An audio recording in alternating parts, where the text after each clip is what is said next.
Kimler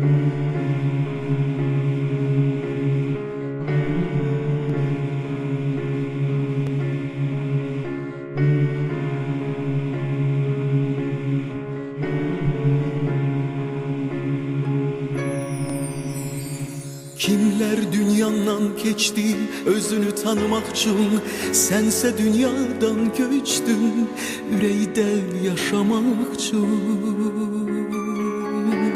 Sen dünyanı değişip kalbde abide kurdun, cismin burada uyuyor, ebediyettir yurdun. Tarihlere yazılan şəxsiyyət var ilahi, adını halkın verdi dahi.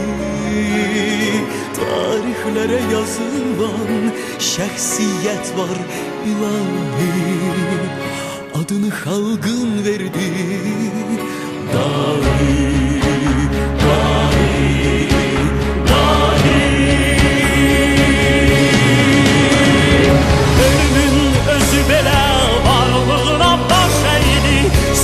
Çatmaz zirvesen, sənə çatmaq gərəkdi. Varlığına baş əydi, sənə çatmaz zirvəsən, sənə çatmaq gərəkdi.